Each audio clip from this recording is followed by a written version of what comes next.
Some interesting things for criminal affairs this week. Trigger Happy has been maintaining minor activity for the past few weeks, I've realized. They were fairly flashy at first, with the actually blowing stuff up, but after establishing their dominance, they've been relying on 1 or 2 minor events a week to maintain a presence, I suppose. It seems they just want everyone to know they're here. Probably isn't the smartest way to go about it, but either it works for you or it doesn't, so either we'll be hearing about their capture on the news, or they will continue to demand a news segment just for them. The Onzels have found their culprit. I ended up keeping their guy for 2 more days than I needed him, as by the 3rd day we had what we needed, but I haven't done any interrogation in a while, and Jerry wasn't in any rush to take him back. I got some interesting, somewhat unrelated information for my efforts, and gave the guy back on Wednesday.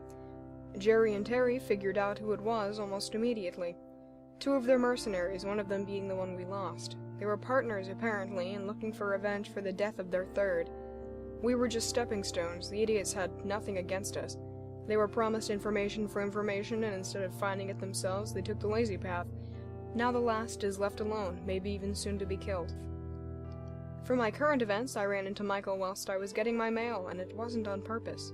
The look of surprise on his face made that obvious enough. It turns out he walks a lot, and we ended up talking just a bit. It would have been a passing glance had I not stopped him to, well, I suppose in layman's terms it would have been asking him if he was alright, but what I said was something more along the lines of, "Do you need help?" I learned more about Michael in the moments that followed than I had in the year prior, and the worst part about being able to relate is that all my gut wants me to do is help him. I had another meeting with Cole, as mentioned. We talked about quite a bit, considering my attempts to keep the meeting strictly business. I ended up mentioning Michael, and Cole suggested I give him a chance, which, admittedly, was my problem originally, but now it's more of the fact that I don't want to hurt him.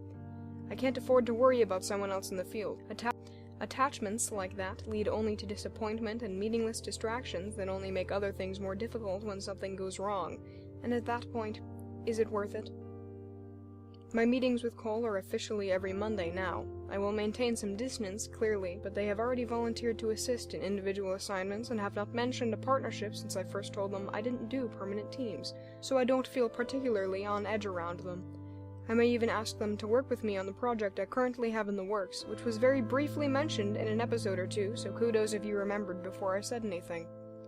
With the raid over and the cleanup done, I'm free to get back to work. I may or may not reveal my plans next week, as that depends on my progress. If I do decide to bring Cole in, you can count on it.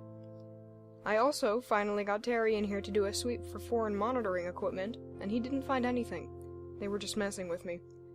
If anyone so much as approaches my system again, I'll just pull Terry in to do an upgrade. I've been meaning to do it for a while anyways, even if I don't really need it. One story this week, this one from Cole himself.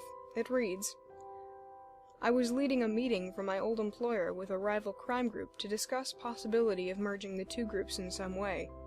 The leader of the other group was a little, well, eccentric. He stopped me at one point to send one of his group members out to get him a snack with very precise instructions, commented every time he began a counter-argument that he was ready for retirement, and stood up in the middle of our final negotiations to proclaim himself too tired, someone take over. Someone I believe was his second-in-command readily took his seat as he slumped dramatically onto a couch in the back of the room. It was the most confusing thing I've ever seen regarding the maturity of someone who runs a crime gathering. If I find out that man is still in position, I'll be surprised.